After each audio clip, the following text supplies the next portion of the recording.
we were building like there was a big old set. There was this underground cave set that we were building for the movie. Yeah. And Drew and I showed up to unload the truck. And our production designer I think she was kind of weirded out. I mean, she called and asked, but it was like my dad, my brother, and myself and like two others like unloaded this giant cave set and started putting it together. And she's like, the directors are here setting up the cave. And we're like, yeah, I mean, somebody's got to do it, So it was cool. She was panicked. I think she felt like she had failed somehow that's what I was about to say. I've had the exact same experience where I showed up to do this because it's just that's what we come from. We're like blue collar filmmakers, pretty much. So you show up to do the thing, and they're like, "Wait, do you not trust me? Did I do something wrong?" And I'm like, "No, I thought you'd be happy." Yeah.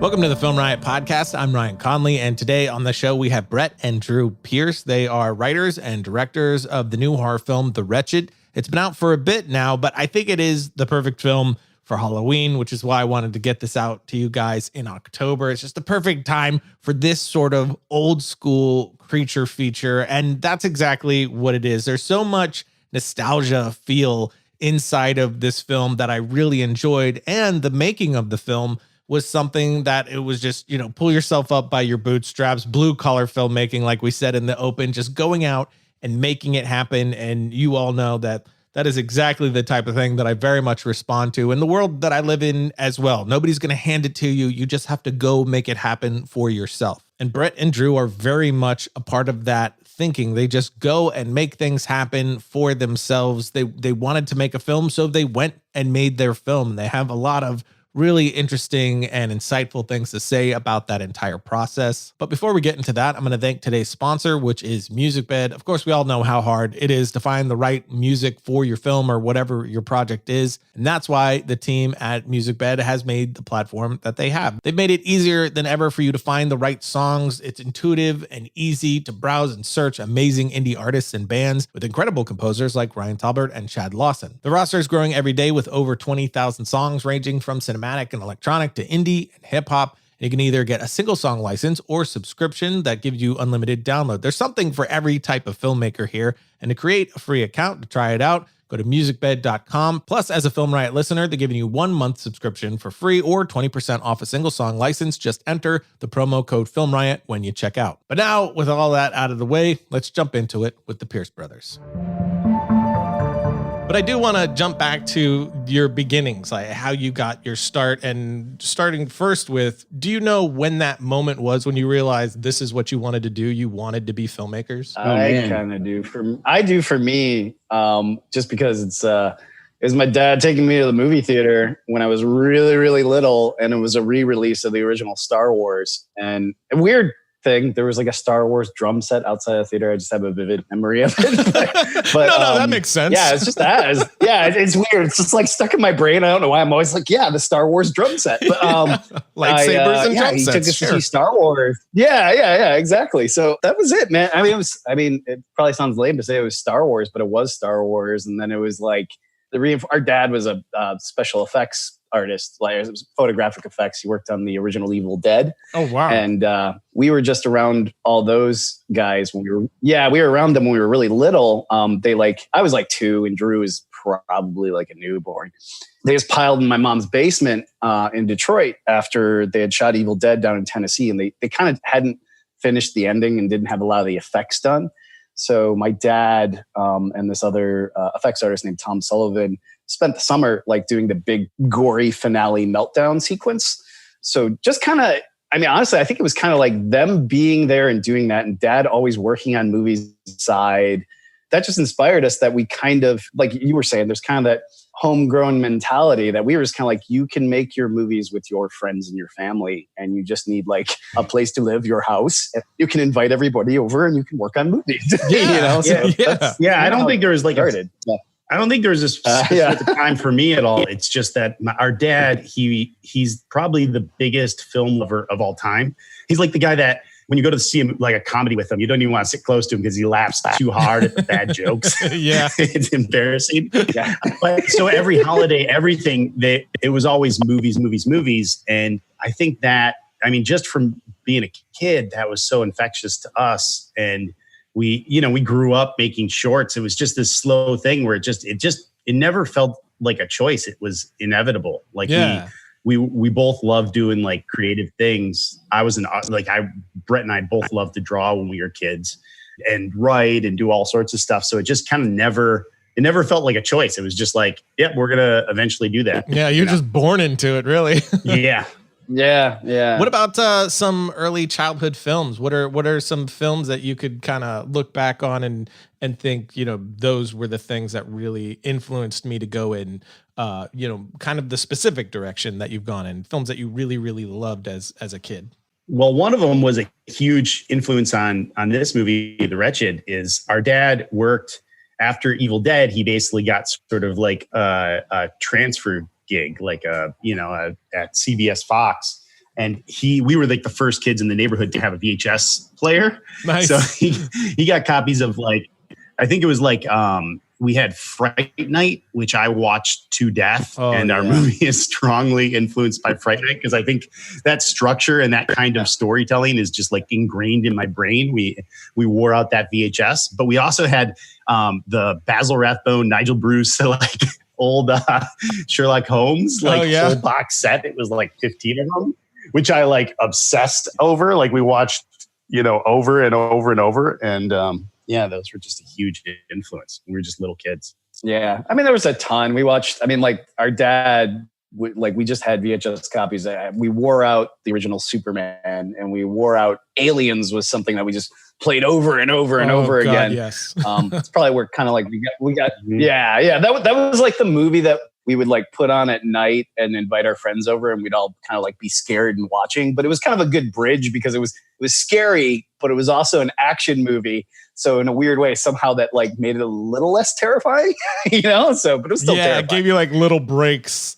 Yeah. We'll give you little breaks where you're like, oh, these are badass Marines with big weapons. And you're kind of like, oh, that's cool. I can watch that. That's cool. And then all of a sudden, chest bursters and you're like, oh my God, my mind's melting. So that was a big one. Yeah. There was just a lot of Spielberg too. Drew and I are Spielberg freaks. E.T. was something that got watched to death.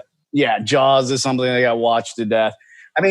We just, in a weird way, I feel like we probably watched the same 25 movies like hundreds of times, and just like, and sure. you don't go like, you don't want to be like, hey, we just kind of took everything from those movies and made movies, but we did, you just kind of all do, start learning a memory of how things kind of work. Yeah. We had a neighbor. It weirds me out when people do that. Yeah. Yeah, totally. We had a neighbor across the street when we were kids that watched E.T. every day of the year for like a year and a half, 2 years or something. She would just put it on every day. So it just kind of like, I think, some of the films you love, you watch so much that you kind of start to see like the seams and you start to like dissect them a little bit. Yeah. And then we worked, the classic filmmaker thing. We worked at video stores all through college. And every day you pick like 5 movies that you're putting on and just kind of watching in the background. And it wasn't the busiest video store. So a lot of times we just end up watching, we watched Clueless like 20 times in a couple of weeks, we watched every movie you can think of. So, but the video store was awesome because like it kind of filled in Drew and I's gaps of like, obviously our dad was like, he loved blockbuster Spielberg Star Wars stuff. And we watched a lot of that with him. He loved classic movies too, like the Sherlock Holmes stuff. But when we got to the video store, it was kind of like, oh, let's watch every Sergio Leone spaghetti Western. Let's watch Godzilla movies. Let's watch Fellini movies. We just started like blowing through all the stuff that dad wasn't into. So it was like an education, man. I almost feel, everybody talks about like as filmmakers, if you're old enough that we used to work at video stores, I almost wish they were still around just so, filmmakers could still work at video stores. Yeah, totally. Or just walk through the aisles, it was a good man. Education. I loved it. Yeah, just walking through the aisles of those old video stores. So good. It's spending like an hour in there just looking at covers. Yeah. It was always I was always so intrigued by the worst covers too. Like they'd be these terrible horror covers. I remember like the Ghoulies cover. I was like, that looks awesome. I got to see this movie. It's fun. It's not as good as the cover. Yeah, totally. We just got to wait for virtual reality to get better so we can have video stores back. Yeah, exactly. Yeah, let's have a virtual video store. Browse. You guys talked about VHS. You had the first VCR on your street and everything. Does that mean you guys started shooting your early shorts with VHS cameras? Yeah, well, we went to high school. Well, actually, I shot a really bad Batman short in grade school where I played the Riddler. I was like a really fat little Riddler kid. And my buddy was Batman, the other was Robin. So yeah, I made a bunch of like ripoffs of all the movies I loved in the theater at the time. And then in high school, it was really cool because we had this class. It was telecommunications, which is essentially video production. And we ran the school TV station and we produced the live show with like a group of like 6 or 7 other people. And we would make shorts to play. We would, tape the school soccer games. But it was cool. It was great because in that class, we met a bunch of other guys that really wanted to be filmmakers and were making stuff constantly. So we all started working on each other's shorts and made like between all of us, like there was one guy, Dan Casey, made like 4 features just coming out of high school for like no money that we all would help out on. Oh, wow. And then we made features with him. And yeah, it was crazy. And the best thing is like that classroom was like the genesis of so much because a lot of those guys are like Dan Casey now writes, he wrote the new Fast and the Furious movie. so it's amazing. That's really cool. But he did 10 Cloverfield Lane. Yeah. That's crazy. Yeah. He wrote 10 Cloverfield Lane too. Yeah. But not small. But it was great because we had each other's stuff to work on. Yeah. We started small and it just kind of, we practiced. We made a lot of really bad stuff, like a lot of bad shorts and a lot of bad movies. And it was just, it was awesome because you had this group of friends who just, you wanted to do better because like, hey, guess what? This weekend, my buddy Mark's going to be making a movie. And the next weekend, my buddy Dan's going to be making a movie. And then, we're going up north next weekend because Josh wrote a movie he wants to shoot. So it was just like, I was constantly making stuff. And then we went to like film school and I was like, we're just like watching movies and reviewing them. We're not doing anything. And I was like, I'm making way more stuff just with my friends. Right. So I don't know if this is helping me or not. so it was a little crazy. Yeah, that's great, man. Just to have those like-minded friends to come up with. I mean, I shot a lot of stuff with friends and everything, but none of them wanted to be filmmakers. They just thought it was fun to goof off in front of the camera. Yeah. So I had people that would be down to help, but I didn't have coming up like other people that wanted to be filmmakers. So I definitely envy that. But moving forward into, you made your first, I believe your first feature was Secrets of Fenville. Is that right? Oh man. Yeah. That's one of the student films. It's funny, we don't even really count that one. You did a feature as a student film? Yeah. Damn it. Well, it kind of, that was just out of high school. We were all in college and we were like, let's shoot a movie. We haven't shot anything for like the last 6 months. Our buddy came up with this idea, like, let's do like an anthology movie. Each one of us will direct like a couple of shorts and we'll just patch it together with like a theme. Yeah. Because Pulp Fiction was big at the time. Right. It was kind of an experiment that didn't necessarily work. Like some of the shorts were great. Some of the shorts were, not so great. And it was just this collage with a very like loose sort of theme of like everybody has a secret. And we'd basically write our shorts and then we'd try and overlap a couple characters from each short to the next short in kind of a Pulp Fiction fashion. But it didn't totally work, but it was a lot of fun. And, we rented our local, like, small little indie theater and premiered it and charged everybody like $15 to come see our movie. So it was just sort of part of like the whole exciting thing, That's great, man. So then your first like legit feature then would have been Deadheads. Yeah. For Deadheads, we had moved away from the comfort of Michigan to LA, like taking the big dive. And we had spent mom's house a couple of years. From our mom's house. We were living in like going broke basically in LA, trying to get PA jobs. And we basically spent like 4 years, like floundering, just barely getting by, getting like, a PA job every couple of months, but then like barely paying rent. And then I finally actually landed a pretty good job at Futurama because I went to school for animation and design and stuff. So I was doing animation, and Brett got a job at Family Guy doing kind of like editing animatic type stuff and like scanning animatics. And so we both finally had like decent jobs that were keeping us afloat, but we were like, we didn't move here. We didn't move all the way to LA to like scan animatics or like, I loved my job. I loved storyboarding and drawing, but like, I was like, I came to make my own things, my movies. Like we haven't made anything in a couple of years. So we quit our sort of decent jobs and basically raised a couple $100,000, mostly through friends and family, but through some people in LA too. And then it was like 20 investors. It was like this ridiculous, like we'd take people out to dinner and be like, can you give us, $1,000? But we drove straight back to Michigan and set up in our parents' house. We basically tacked up dry erase boards on every wall and moved all their furniture out into into the garage and basically made it our battleground and basically ran our production out of their house. It was crazy. That's amazing. You got some amazing parents. Yeah, they're too supportive, probably. Like if we would have told our parents that we wanted to be like lawyers or doctors, they would have probably been like, "Are you sure? Are you sure you don't want to try something else less lucrative?" Yeah. That's amazing. Yeah. That's fantastic. Yeah, so we made Deadheads. We basically finished that movie. It was, it's a long process. It took us a couple of years, and we didn't even have an AD on that film. We kind of had an AD, but we basically text messaging people schedules every day. There were no call sheets. It was so thrown together in every way, but we got through it, and it didn't open a lot of doors for us, but it played really well at festivals. People seemed to really like it. We got to know a lot of the horror film festivals because we had this like sweet sort of zombie road trip comedy. And everything at festivals at the Horror Fest at the time, they were all sort of like in the vein of like Saw or like torture porn, like these really low budget sort of somebody's going to get tortured to death for 90 minutes. And we were this like really uplifting sweetheart. Like people say it feels like a John Hughes movie. That's great. It's not even really a horror movie. It just happens to have zombies in it.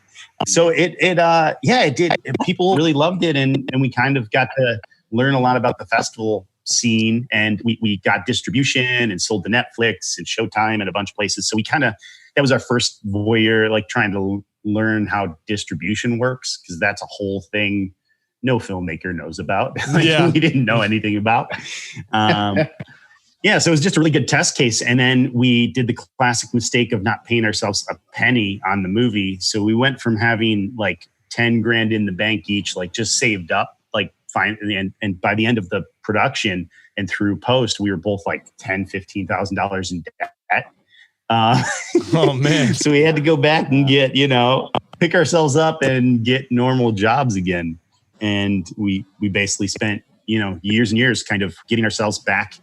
I started working as a storyboard artist on like feature films and commercials and stuff. So I've been doing that for a while now, which is a great job. And Brett started doing a lot of production stuff, working on TV shows and reality TV, just doing coordinating. So we sort of like spent the last, we had like a 9-year gap of just kind of recovering and getting jobs and paying off debt and prepping to make another thing. And we just started to get comfortable, and we were like, let's go broke again. Let's go make another movie. Let's go broke again. I love it. So then how did the Wretched kind of come about? What was sort of the inception of that idea? I think Drew and I just, after making Deadheads, which was, it was a fun movie. It was very silly, like kind of goofy, slapsticky comedy. But I think in like our heart of hearts, we always loved like just, straight horror or something a little more on the dramatic side, something that maybe had a little more of kind of a genre adventure vibe, kind of like the movies we grew up on. Yeah. So we kind of just were like, hey, let's just try to not make all the mistakes we made last time. And let's really plan this out and really put this together the right way. And I was kind of jonesing to make a movie about a witch, just because I had been reading a lot of folklore about a bunch of various witches. And I was a big fan of all Mike Mignola's like Hellboy comics. So I always wanted to he has a bunch of witches in there too that I just found fascinating. So I started talking to Drew about it, and we just kind of found a couple of witches that had really cool kind of folklore backstories. One was this one called Black Annie, who's like an old creepy witch that's got a blue face and lives in a tree, and she comes in your house at night and steals your children and then eats them. And then there was another one that Drew had found called the Boo Hag, which was like an Appalachian myth. And she's a witch that essentially wears other people's skins and pretends to be other people, and you kill her by like salting her skin. So when she crawls in it, she burns. So we liked those ideas, and we were just like, hey, nobody's really made like rules for like a witch creature like there is for like, vampires and werewolves. Let's try to like build the rules out based on these two myths and maybe add a few of our own that help the story work. And we put all that together. And we were really into it. It had Fright Night vibes. So we were really stoked about the voyeuristic aspects because it felt a little like Rear Window. And that just always feels so cinematic to us. Yeah. And we couldn't not make it because we were so excited about it. So we just started hitting people up for investment again. And we almost went with a couple of production companies that were, they optioned it for a short period of time, wanted to make it. And they would try to cast it up, as all production companies do this. They get your script and then they try to attach a cast to get the financing to fire. And it just didn't happen. So Drew and I just kind of got sick of dealing with that and said, hey, let's go find our own money and go make it. And then we can kind of control it creatively all the way through. And we found it. And, it was just kind of like, actually the funniest thing about finding the money was we'd gotten the money and we were a couple months out from shooting, and we lost our producer that had been on it for over a year, and we lost our DP, and we were getting ready to shoot. And so it was kind of like, we were the weirdest, because we're all broke and we're all trying to make stuff. All my friends are like, how do you find money? I'm trying to find money, blah, blah, blah. We had money in a bank account that we needed to spend, and I couldn't find a producer to help me do it. It's almost like they didn't believe us when we were like, hey guys, we have the money to make this movie. I need a producer. Yeah, here's the bank statement. The movie. Look at the receipts, man. Yeah. Well, I literally did that. Yeah, I took my buddy Chang Sang. He produced our movie with another producer, Ed Polgardi and Travis Coltreri. But Chang was the first one on board, and he was so skeptical. We went and got lunch, and I just literally pulled up the bank account. I'm like, dude, here's the money. We need to start spending this now. We want to give you money. On board. Yeah, exactly. And luckily he was down, and he's like a super producer. Like he's, I mean, you've probably dealt with this too, is you have a lot of producers, especially out here on the West Coast, that like want to attach to your thing. And you're like, but what are you going to do? I'm like, I'm going to help mold it or like make it work. You're kind of like, are you going to be there when we're shooting? And we're trying to organize everything. It's crazy. And yeah, you're going to be there at 4 a.m. like helping us move trucks to a new location and scheduling the caterer in the morning. Like, are you going to be there for the grind of filmmaking? But our 3 producers were like that. So we were really lucky. They were all on set. They were like driving the trucks between shoots in the middle of the night to a different location. They were not sleeping. They were killing themselves. And that's kind of what honestly, like you were saying earlier, is you need no assholes. That's like number one. Yeah. And you need just good people that are, down to help no matter what. And you get as many of those as possible, because it's the only way you can kind of pull off things for a budget, Yeah, for sure. Yeah. And you said there were some production companies that optioned it in the beginning. Was that based off of a treatment, or was that actually based off of a full spec script you guys wrote? We had put together, we had done the spec script, and then we put together, like, my background's in like design and animation. So we put together like a really slick lookbook. Some of our other friends that had sort of got financing, we sort of took their lookbooks and sort of, it's one of the first real lookbooks we had really put together, with the tone and the storyline and sort of possible casting choices and all that sort of stuff. And we tried to make it look like it could be printed in a, bookstore, like a really nice, slick looking thing. Sure. And that, I think, helped get a lot of attention for us, because I think the one secret in Hollywood is nobody likes to read scripts, because 99% of them are bad. And it's really hard to talk to the people after you've like said you'll read their script, and then you're hoping it's good. You are hoping, but like, 90% of the time, more than 90% of the time, you have to have that like sort of conversation about like, it's not really working. I don't know if there's any great ways to fix it. And then there's like, 10% where you're like, this is cool. There's something here, but it just needs fixes. And then there's probably like 1% that are like, this is just cool. The thing I think with the lookbook, we were just like, the slicker we can make this and the more polished, people don't like to read scripts, but if they see visuals and they get the story just on a couple, like the log line and it's sort of a breakdown of the characters and some of the arcs, and then some of the cinematography and references, like that's really what they want. They just want a feeling of what the movie's going to feel like. And like, is it marketable? Like a lot of these producers, they're just looking at the fact of like, is this marketable? Can I sell this when it's all done? And that's what they're trying to pull from the script. Sometimes they don't have taste. Sometimes they do have taste. But like with a lookbook, you can convey the same thing. You're like, look, it's got this element. It's got teenagers. It's got a scary creature. It's got like mild gore. You can kind of convey the tone and what you're going for. Yeah. Like what's the trailer?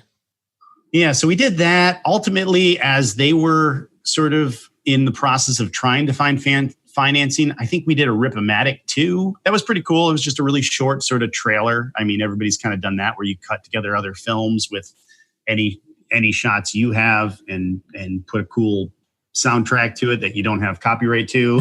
Yeah. That's the beauty of lookbooks and rib reels though. It's all internal, so you can use anything you want. It's so great. Yeah, it is. And it is fun. And it actually, I think in some ways it does help you refine your vision for the film. Because you look through, I mean, we probably looked through like 5,000 stills easy. Like you were going through Pinterest, we're going through just Google image search and all sorts of things to find these images. And eventually you end up with like hundreds and hundreds of images that you think somewhat represent what you're going for, but it forces you to clarify like this, not that, this, not that. And you're weeding it down to like the 10 images or whatever that really represent your movie. And then you nitpick what's the cover going to be, but it helps. And it helps everybody. Like we sent that lookbook. We used that lookbook for our casting process. Like our casting director actually posted it in her casting sessions. So everybody had shown up. And no, most actors don't read they usually don't have access to the script, so they at least know what the tone and what the thing is that they're going in for. It was like one more tool. But same with our DP and everybody on down, like everybody has this little document that sort of like shows a little bit of the color palette, a little bit of the shot style, a flavor of what the characters might be like. So that was a really great tool, I think. All the actors can see the big budget actors you were aiming for, and then you settled for them. No, I'm just kidding. I'm joking. This is who we wanted, but we got you. Oh man! How many pages was your lookbook? I think it was about 18. Was it like 10 or 12? I thought it was. We had two versions. We had a shorter one and a long. It was the shorter one for the shorter attention span, the longer one for the people that were more into. Yeah, I think it was like 16 or 17. Yeah, we did a couple of concept pages. We did a couple pages of storyboards, like really polished storyboards that we'd never, we storyboarded our entire movie, but for the lookbook, we made like 2 or 3 pages of like really pretty looking, like, painterly boards. Yeah. And then our actual storyboards are like the worst chicken scratch thumbnails. And I'm a storyboard artist. I do like beautiful looking storyboards for other productions, but you don't really need them to look great. I mean, especially when your crew isn't, above, 150 people or whatever. You don't need them to look perfect. Yeah. Yeah. And what all is going into your lookbooks? Are there sections where there's text in either your director's statement or, kind of saying what the story is generally about? Are there character sections? What all goes in that you're trying to convey with this specific document? Yeah, I should just pull it up, but it's basically all of that stuff. So we have, the first page, you want to grab them with a couple images off the bat. I don't know if you want me to go through every beat by beat, but you basically want to grab them with a couple really cool images that really reflect the tone and the feel and why, like what would the poster be of this movie? And then it's the log line, like a brief synopsis that's probably like a paragraph on another separate page. A paragraph with more artwork too. I mean, more images to kind of and then, like keep them flipping, Yeah, every page I like to put, and this is just design wise, I like there to be like 1 to 3 images. I try not to, collage 50 things on a page unless, there's a reason. Yeah. It's really easy to get busy because you fall in love with a lot of images that you find. And it's really about making it as short and as tight as possible. Yeah, but it's log line, then it's like a brief synopsis, then it's probably a page or 2 about theme and character arcs. Like ours, we talk a little bit about the like coming of age aspect in our movie, just because we know that's a marketable thing and a lot of production companies look for coming of age. So we sort of like embellish. That's a buzzword. You hear coming of age a lot. So we plugged it in there to make them happy. It wasn't our favorite aspect of our movie in a way, because it's in there, but it's sort of something that we knew was a selling point. So we made a whole page about that. And then we made pages that were about the locations and put a couple images that might feel like the locations, which I think really helped the production design team later, because ultimately the production designer made, sort of a scrap lookbook of what she thought the locations should feel like. But I know she was taking cues from what we had pulled. Yeah. The movie looks a lot like the lookbook in a lot of ways, which is cool. Yeah. And then, we, like Drew was saying, we had pages about each character, but we still kept it brief. Like there wasn't a lot of text, and there'd be one image of an actor that kind of looked like they were actually in the movie we were making already. Like we wanted them with the haircut that we thought our character was going to have. And, it wasn't going to be like a headshot. It was going to be a shot from a movie where it looked like they were in the movie. And then it'd just be like 3 or 4 sentences about the character, like what's kind of their arc, or what's the thing that, like, what makes them special. And then we did, several pages of like sort of concept design, because it's a creature feature. Like, what could this thing look like? So I did a couple of like original concepts, and then a couple images that we had found. And we talked about the makeup process and working with practical effects makeup on a whole page, just because that's such like a hooky kind of thing. It sucks, but like as a filmmaker, you kind of have to be a marketer. Yeah, and totally. We started brainstorming like, what are the sellable items, for this movie? Like we said, coming of age was sort of a sellable item to some of these companies, but same with the fact that it had a monster in it, and what type of monster. And you kind of want to hit those things, because in the people that want to produce this movie, they're just going through a checklist in their head of like, is this cool? And is this hitting sort of those boxes of like marketability? Yeah. Am I going to make my money back? Exactly. Yeah.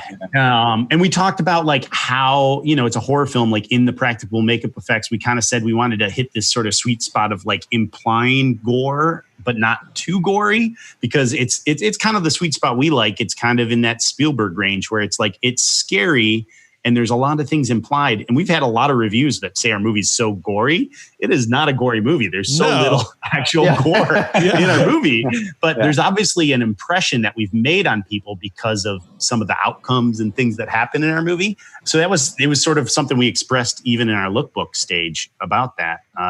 That's for the most part. And then obviously contact on the back page. So the most boring page of it all. But I mean, it was thematically, every page though looked like the movie. Like Drew did such a fantastic job. All I did was help provide the text and look for photos. But thanks, buddy. Even like the background would be like, he would fade the background, and it would kind of in the background you'd see like trees. I really love the lookbook thing, and I totally agree with like that visual seems to be what grabs people, and you got to show them, how this is going to make their money back and all those keywords, because we are filmmakers who want to make our art, but we also have to realize it's a business, and if we want to make our art, we have to, appeal to the business. And that one of the things I've done recently is the treatments that I've been writing up, instead of leaving it as, black letters on a white page, I've been kind of turning those into a lookbook where it is just the treatment, but it's like built into a visual treatment that seems to be helping a lot more to like turn the page, is, open up and you see that designed out cover instead of just like, that's, script title page look. And that seems to be helping a lot more. So I really love and agree with that. But you had the script already when you were sending that out. So you wrote the script just as a spec on your own before going out with anything, right? Yeah, of course. I mean, that's kind of I feel like that's sort of just necessary now. I don't think anybody gets a project made without a script. Yeah. I mean, we're actually in the process of trying to get something made now. We're sort of developing. We've got this concept and a bunch of a story built out. And I feel like we have the first time ever, like we've been working at this for like, 20 years now. We have the opportunity to possibly get something made. But even now, we probably have to finish a spec script to get somebody to fully commit. Yeah. I think it's just part of the process. We just assume that that's a thing. But ironically, with The Wretched, I think the lookbook, when we actually did ultimately find investors, like we separated from the actual like production companies and just found independent financing, I don't even know if they read the script when they had pretty much committed to wanting to do it with us. Oh, wow. I think it was all the lookbook, which the lookbook definitely gave the flavor and everything. But like in my mind, I'm like, who doesn't read the script if you're committing, that heavily to a project? But they really, I think it had a lot to do with the lookbook. And then Brett and I were the other element in filmmaking that I don't think people talk about a whole lot, but you can hear it in every person that goes on your podcasts and everybody that is actually a filmmaker now, is you have to have this next level sort of hustle social mentality of being really chatty and friendly and making people like you. Obviously you're a master of that, Ryan. Like you've kept this going in your Film Riot and all these different things you're juggling, but half of the job probably, in some cases, I think there's directors that are great at this and aren't even good at filmmaking. Like there's like the Mick G's of the world that they're so good at hustling and making people like them and want to help them and make things with them that that's almost more important sometimes than like all the skills that we've spent, our entire lives trying to acquire. And some people are just naturally good at that, and it could be a producer you have, or it could be the days of being like the awkward sort of filmmaker that can't talk to people have been gone for a long time. Yeah. And that's actually been my struggle, because I actually am a very introverted, shy sort of person that I can be awkward in groups and not really know how to handle myself. So that over the past 10 years, that has been a conscious, I need to fix this. I need to get better with this. Because conveying your vision and even giving people confidence that, no, I can do this. I can run this. I can lead this has been, I 100% agree. That's exactly been my experience as well. So that's been an uphill battle for me to get better. But I can tell I think you're like me, Ryan. You're really good one-on-one. I'm super good one-on-one at one-on-one conversations. If I'm at a party with 15 people, I'm terrible. Totally. What do I do with my hands? My brain doesn't totally work. I'm not, if I lock into one person, or have a couple drinks, I can chat them up and I can be really fun. The advantage I have is I have a brother who is insanely good with people. He's great in groups. He loves to be the center of attention. So we kind of have that double skill in a weird way. It's an advantage. Called multitasking. You bastard. I wish I could Space Jam that talent out of people into myself, and then I'd be good too. The one-on-one is great. Especially as if you want to talk movies, it's oh, thank God. I got this. We're good for the rest of the night. But if it's you try to talk movies and they're movies are cool, you're shit, now what? Yeah. Because I'm not really into sports or anything. So I got nothing else. That's it. I don't know what else to talk about. Do you have kids? I can talk about that. I know. I'm always jealous of people that know a lot about every sports team, because any people that are into sports, anytime you bring up a state, they can just talk about, they just transition into the team and then talk about the different players, and they can just deep dive and have a 20-minute conversation with somebody about a player that got traded 5 years ago. Yeah. And immediately bond with people. And I'm the same way. I'm so you haven't seen Raiders of the Lost Ark? What are we even doing here? I'm just gonna go. I see where this night's headed. Where's the bar? Oh man. So when you were breaking the story, jumping back into it, when you were breaking the story for Wretched, and even you're talking about you're breaking a story now, what's kind of your process for that? What do you need to have before you actually start scripting? Do you outline? Do you do a treatment? Do you have an idea dump? What's the sort of full process there? We usually get to a point where we have some sort of infection, some sort of idea that we absolutely love. With this one, we wanted to make a witch movie. And then we had to kind of deep dive into sort of some of the different myths, like Brett was talking about earlier. We have to have enough ideas on the table that, and usually just enough ideas on the table where that should be in a movie, it's usually a dozen or 20 sort of little things that we're I want to see that in a movie, that little piece. And then usually what happens, Brett, this is the other thing that's great about having a brother, is we have very different sort of approaches and disciplines. Is I'm Mr. Research. That's why I've probably seen every Film Riot episode you've ever made. And amazing. I've listened to every podcast there is out there on filmmaking. My brother is and I'm cautionary, that's plotted out, beat it out. My brother is let's dive in and write. So, but it actually works out great because Brett usually jumps in and does a first draft, I start sort of like putting together my battle plan and trying to find movies that have similar structures to what I'm thinking and plotting character arcs. And I'm doing like all the structural things. Well, he's just diving in. He usually finishes a first draft that has a couple amazing ideas, but like the structure is just all wobbly. And then we kind of jam all the ideas I'm coming up with. We're in the process of doing this right now with the script we're working on. And he's usually like just finishing up the draft. And usually there's this sort of like melding of like putting all the structure into these loose ideas. And the great part about that is usually he finds a couple of awesome ideas in the writing process that we might not have come to if we were trying to think too heavily about structure. Yeah. And then I'm able to sort of interject. Well, you're able to rein it in and make a lot of the arcs like come front and center. I mean, I would say for us, like we do outline in a way, like Drew and I, we would meet every day and we would talk through the story. We do this weird thing where we just grab a notebook and we kind of like every day we would start over and like, okay, what happens in Act 1? What happens in Act 2 and Act 3? And it's just like a messy list of the movie. And eventually it's almost like we're trying to get it in our memory that this is the way it's going to work.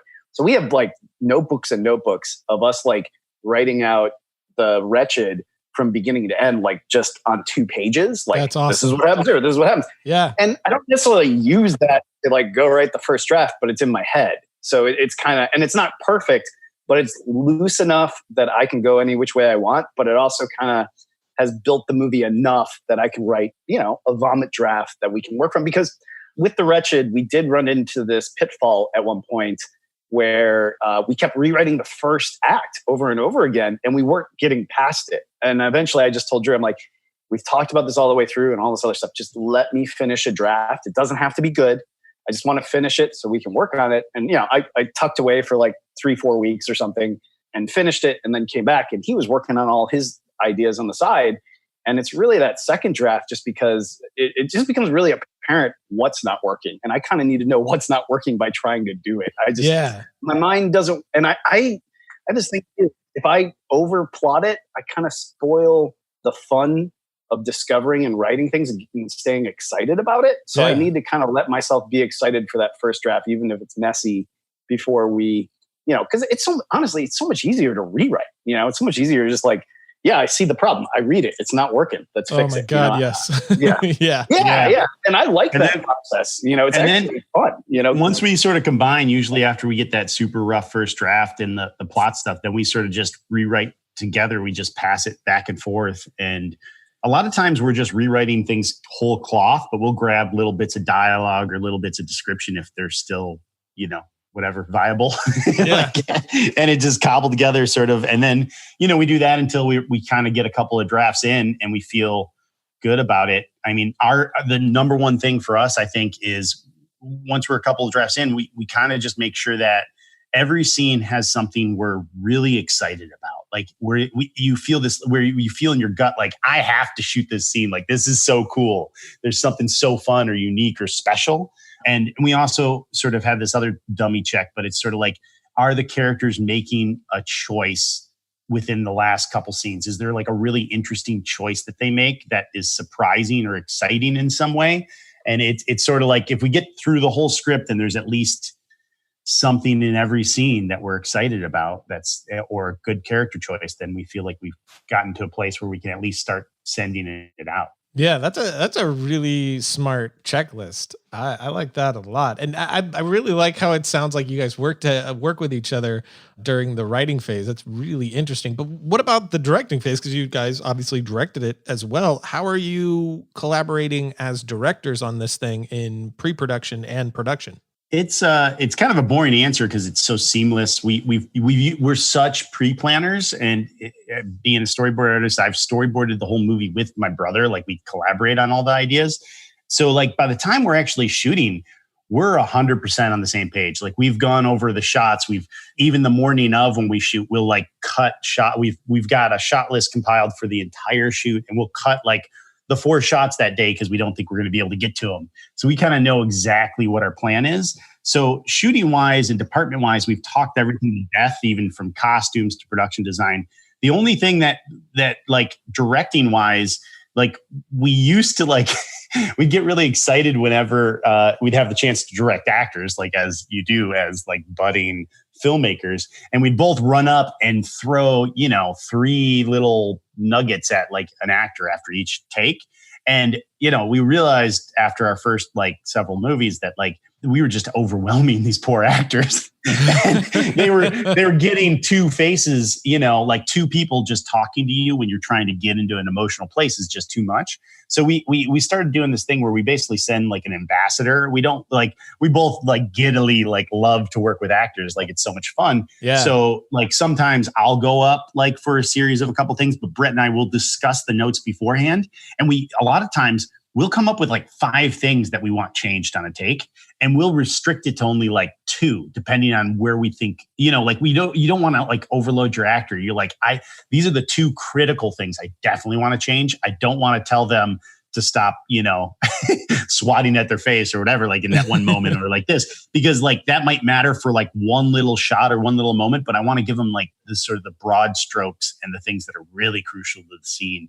And obviously the most important thing as a director is to not give direction whenever you can. Right. That was a learning process. Because there's times where literally we'll have a couple notes and we'll just be like, let's just let them go a couple more times. Like let them find it first. Like you got to give them a shot. They're creative. You find everybody's strengths after doing a couple of takes, and you figure out how being there after like the first week of shooting, you're kind of know how everybody works best. So let's just keep it to that. That's like, if this person's better on the first take, always let them have that take and run with it. And we would do things too, where we're like, this person definitely gets better in later takes. So let's do their shots second and shoot this person first, because they get better as they go on. So they can kind of practice on the ones we're not really looking at them. And by the time we get to it, they're going to be in a good spot. So it's all, working together it's kind of great. But I think where maybe partner directors would have a problem is only if you don't feel 100% about your script going into it. Because I think from the script, Drew and I were always really clear on visually what we wanted, but what the motivations of the characters were in each scene.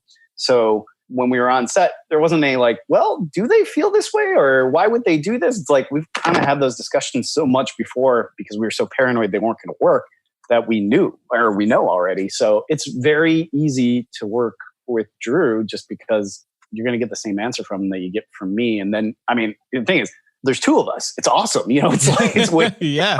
There's like 2, one of us can talk to one actor or the other, or, hey, I'm going to go talk to special effects right now real quick because they need me. You can handle talking to costuming, and it just that's so great. Yeah, it's awesome. And neither of us kind of lets the other one slide like on something like, occasionally one of us gets a little frustrated with something and the other one will just be like, hey man, let's do this. It'll be good. It's a good decision. And, but we temper each other and we make sure that nobody ever sees those frustrations and stuff. Because there are definitely times where we've gotten annoyed with like crew members or different departments, and like a lot of times we go take a breath and it's like, all right, you go in, you try and handle it. Here's the problem. Because there's times where you've exhausted sort of what you're trying to get across, or Yeah. So I don't honestly, short answer, it's great just because there's 2 of us. It's like, it's half the work. No, not really. But, I love that, man. Being able to like divide and conquer a little bit when needed, like you said, going to special effects and when the other is, dealing with the actors. That's so great. But speaking of special effects, you guys had a ton of practical effects on this, including the special effects makeup, which was fantastic. What was that like working with that at that level, and how did that make it different for the film? Like, as far as time wise, what sort of differences did you feel working with so much of that? Oh, it was a blast. It's everything goes so much slower when you're doing practical effects, but it's the most fun on set. Everybody, whenever you're shooting like a practical effect or you have a creature on set in full makeup, that they've spent like 6 hours sort of prepping, everybody shows up because everybody just wants to see how is this going to turn out. There's like this anticipation, this excitement, like, is this going to look bad on camera? It's just cool. And everybody's laughing and it's exciting. There's usually there's a little bit of stress when you're shooting that stuff because you're always behind the 8 ball. Like it's always like, we have 15 shots planned for this practical effect and we can only do 8. And you're going through your brain constantly trying to readjust and reassess and, construct it with as few as possible. That's sort of the that's the challenge we all now sort of bear as indie filmmakers. But it was so much fun. I mean, we loved the collaboration process with our team. It was this company called Bitemares, led by Eric Porn. That's his name, Eric Porn. He's just an amazing guy. They were so giddy on set. It was always him and his sort of assistant makeup was Annie. And they were so smiley and happy. They were always the most like just giddy, excited about everything on set. So whenever they showed up with a bucket of blood or, some sort of goop or the creature, it was just so exciting. Yeah. Well, I think they were just really excited because like Drew and I are just big fans of practical effects, like growing up with our dad doing Evil Dead and the films that we loved. We miss practical effects. Not that we're like CG's bad. We actually love fantastic CG, but practical effects, especially in horror movies, is a little hard to win people over with. I've seen it done a couple of times in a really good way, but I think just because we're such pre-planners with the storyboarding aspect, we lend ourselves to working well with practical effects artists because for them, like, not that you don't have to plan out CG, but with practical effects artists, you have to plan out every shot because they need to know how you're going to be looking at this thing and what angles you're going to be looking at so they can design it to look good from that angle. So we spent so much time with him sharing the storyboards and talking about the sequence and going over it again and again till he knew exactly what was going to be seen. And we would promise him like, hey, Eric, we're not going to shoot it from behind because we know it doesn't look good from that direction. You designed it to look good from the front. So it was really cool because it creates this sense on set where everybody gets excited that you're about to like do something gory or fun. And it kind of creates one of the nicest things about it. Actually created a lot of camaraderie between the crew because it's the one moment where everybody wants to show up and watch and kind of almost like laugh and like have a good time with each other. It's got this like, it's like opening a present or something. Totally. So it was always, it was such a good feeling. I think that's that thing they talk about that like everybody always has a fun time on a horror movie. And I think it's because you have moments like that. More so than like comedies because everyone's terrified on a comedy if it's actually going to be funny or not. Yeah. But when you're making a horror film, you just feel like you're in a weird way getting to play like a little kid a little more. And I think effects artists feel that way too. The practical effects people, I think because they've been in the dark so long with not a lot of, there's been way less practical effects in the last 20 years. We have them as CG. But I think they miss being able to be those guys that felt like they do magic tricks for movies. So it's really fun to work with them because they're hungry to kind of prove that it still works. Yeah, and it totally does, and it especially does in your film. I think it grounds it quite a bit too, and it makes it scarier because it really does feel like it's there. So it especially in your film really did feel more like those characters were in immediate danger because you do feel it so like sewn into the actual scene. There's no disconnect whatsoever. So it worked really well for me. Yeah. Thanks, Ryan. Yeah. It definitely worked for our actors. They were always... I can imagine. I think it was horrifying. Well, our lead female teenager, Piper, she plays Mallory. So she didn't have a lot of scenes with the actual wretched creature, but she had some at the very end of the movie. She thought she was in like a teenage comedy or something, basically. For the first half of shooting, every scene were like these like plucky, like chit chat about, being a teenager kind of scenes. And then she showed up at this set where basically our creature was staring back at her from beneath the tree. Yeah. And she was horrified. It was actually terrifying on set. Like sometimes practical effects look cheap when you're there and it's just like the 2 seconds that you shoot that look great. But in this case, it was just scary to be on set with this thing like a couple feet away from her, just like, we were in the middle of the woods, like at 2 a.m, and this like far out. We're in the middle of nowhere, and like she's looking in this hole and not really ever looked at it clearly. And she just said like, "Oh dear God!" And Drew walked by me, and he's like, "I think Piper just realized she's in a horror movie." A little seed of doubt is springing in the back of her mind of, "Is this fake?" Yeah.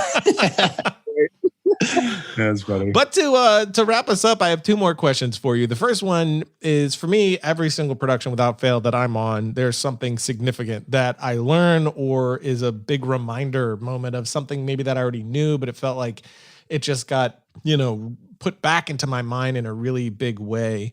Was there anything on this latest film that was like that for you?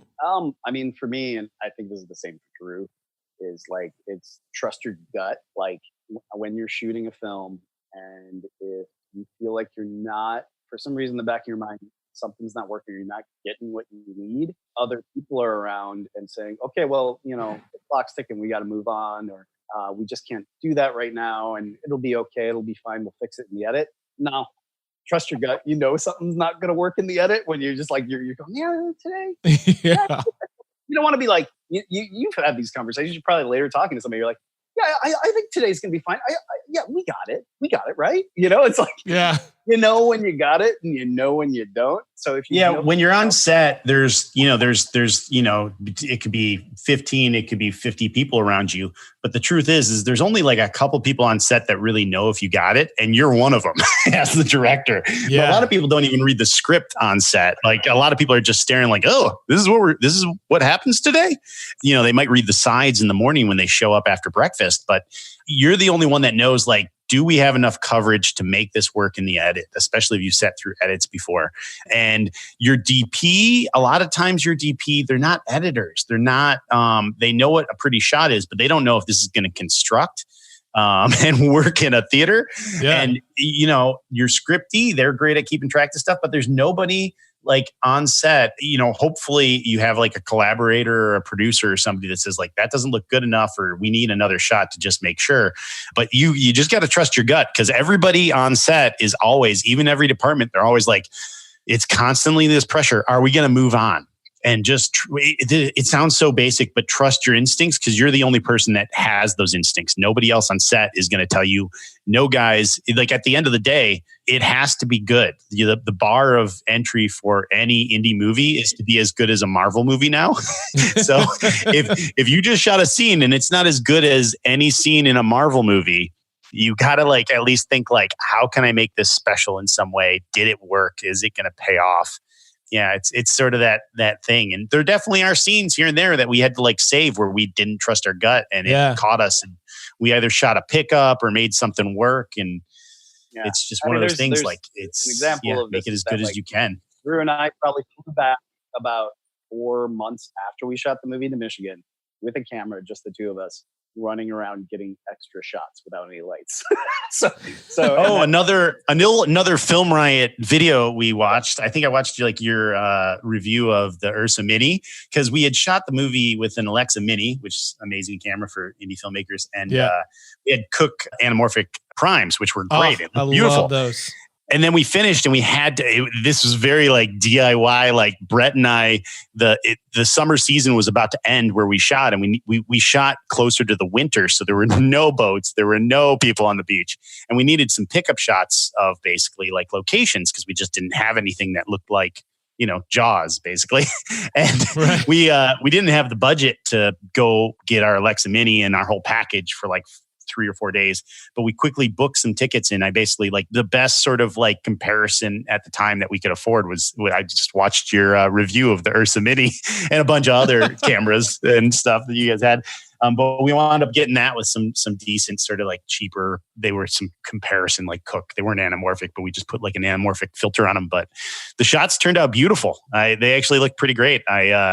I always love to joke with our DP, who's like insanely talented, but like that I should get a co-credit for DPing, because it was just my brother and I shooting seagulls. Yeah. Yeah, man. It's crazy what you can cut together with cameras you'd never think you could. Like I've used iPhone footage that cut with Alexa, and no one ever called it out. And there's this one time. DPs are so picky about that a lot of times, but I remember back in the day, and this is like the one time that I noticed, but like, there was an X-Files episode where they cut in like video footage with their film footage. And I did notice it. I was like, ugh, that's an ugly shot. They just cut in a random couple video shots. But most people can't tell like a decent HD camera from your iPhone if there's just a couple shots, because people are just reading the information. Yeah. Unless it's got like a really shallow depth of field or something, like if there's some sort of like a super wide shot or it's clipping, like nobody's going to be able to tell the difference. Yeah, totally. We did an episode of Film Riot where we shot the entire episode on an iPhone, but didn't say anything about it. It wasn't about that at all, just to see. And in the comments, it was nothing but like, wow, this looks great. Is this a new camera? Is this a new lens? This looks so good. That's funny. And then so the next episode, we revealed it and we were like, see, your camera doesn't matter. It was a really great, like... dude, it's all about the story. We all obsess over the visuals and exactly how it looks, but it's all about like the story, the editing, and the performances. That's all. Yeah, man, 100%. There was a production I was on one time where they needed some footage of like, it was about to be a gunfight and the other side of this gunfight is approaching through woods and we're at this movie ranch and there's no lighting anywhere and it's the dead of night and they have all the lights. They have like, a techno crane and, they have like a 15K or whatever the hell it was, like extended from a crane. So they have everything and they're like, oh, we need the approach and we're not going to have time to get it. Can you go get it? I'm like, cool. You're going to give me lights?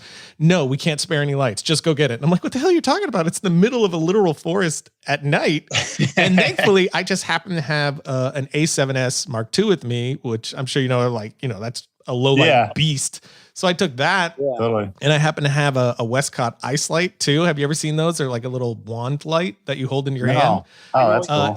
It's almost like a lightsaber, basically. Yeah. And I took that and a bunch of stunt performers, and with those two things, we went out and we shot the approach, and it's in the piece. Then it's cutting with the Alexa and those massive lights. So it's like, it's totally doable. It's just awesome. If you know the limitations and you just lean into them, it's totally doable. And you cannot tell, that it's not the Alexa.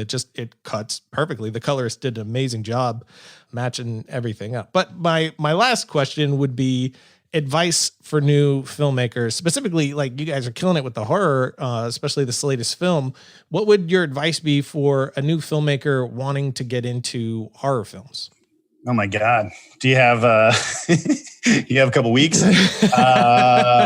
Man, what is the best piece of advice? Or even just overall, just a new filmmaker, something like along the way that you found very important to get you from, A to where you're at now. I mean, obviously the number one thing is just make sure your script is tight and it's really intriguing and it works. But I think the aspect that making a horror film is kind of a good route for people. I hate it when people choose things though for like, I'll make a horror film because those sell. That's not what you want to kind of see it as. Right. Make one if you really want to make a horror film. We really wanted to make a horror film. We were into it because you won't make a good movie unless you're really into it, But the advice I always have for people is we learned so much doing the festival scene with our first movie and our second movie. Just understand that when you finish shooting your movie, and that's like the funnest part and it's a blast, it's really tough, but the battle goes on for 2 more years between distribution and festivals.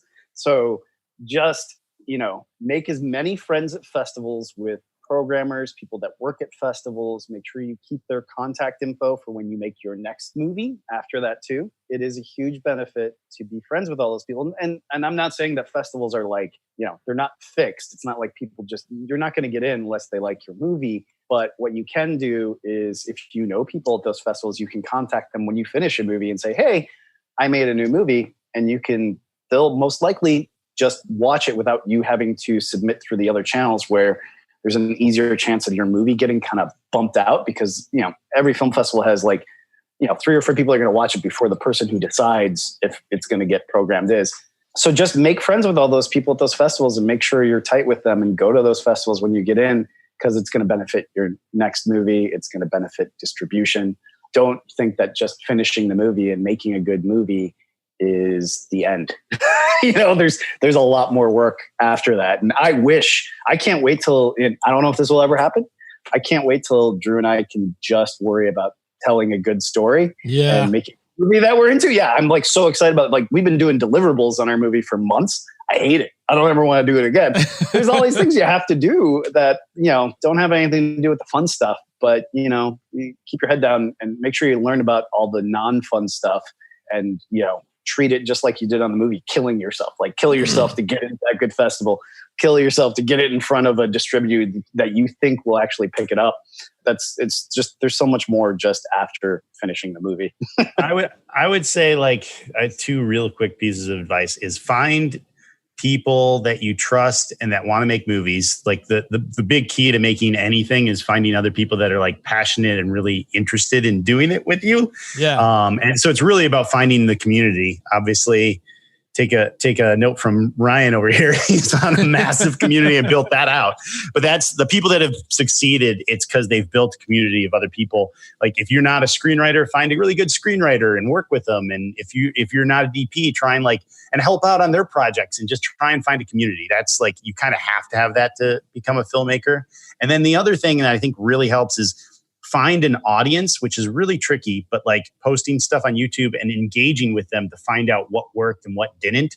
If you're a storyteller, pitch your story to your mom and your friends and everybody, and just notice when they get that glazed look in their eye because they just don't like the little turn or the little story element that you told them.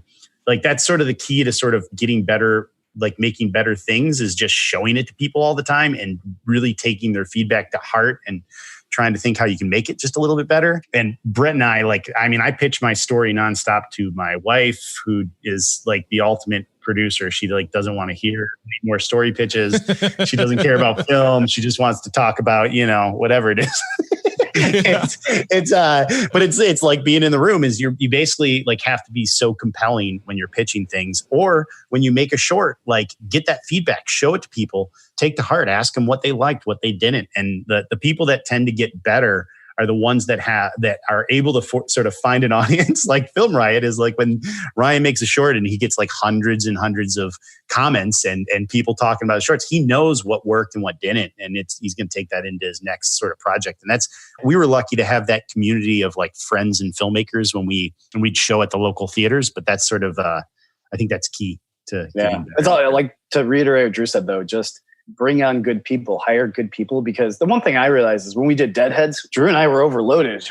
We were doing too many jobs. So like when we went into the Wretched, we're like, find that really amazing DP that's going to do so many good things that has nothing to do with you doing anything. And, find the really good effects team, find the really good production designer. Like if you can afford it and raise a little more money or whatever, surround yourself with good people that are elevating things that aren't, they're making decisions that are good decisions and making the movie better that don't have anything to do with you on the side. It's just all those little bumps of like 1% better with all these people and them taking, stuff off your back so you can do a good job directing the film and getting the performances and the story you need.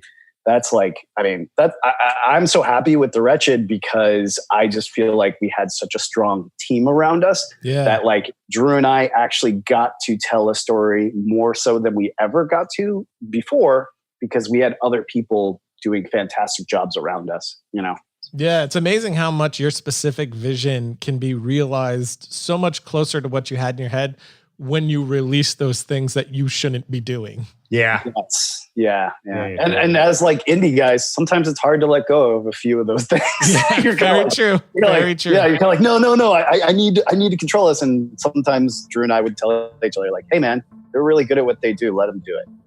Yeah. And there's nothing better when you're like, oh wow, that's a much better idea than what I had. Yeah. It always just makes it so much better. But this was great, guys. I really appreciate it. Of course, we're going to put links to where everybody can find everything about you all in the show notes so they could check that out, and definitely check out the film, The Wretched, because it's great. Love the throwback vibe to it. But thank you so much for coming on the show and sharing everything with us. This was awesome. Oh, thanks, Ryan. Thanks, Ryan. Yeah, that was fun, man. So that's it for today. Again, a huge thank you to the Pierce brothers for chatting with us about their latest film, which is out right now. You can go rent or buy it, which you should absolutely do. Again, it's the perfect film for Halloween, so go and check that out. Plus, you can go to filmriot.com/podcast, find the episode page for this episode, find more about the guys and the film. And of course, you can find me online at twitter.com/Ryan_Connolly. And until next time, don't forget to write, shoot, edit, repeat.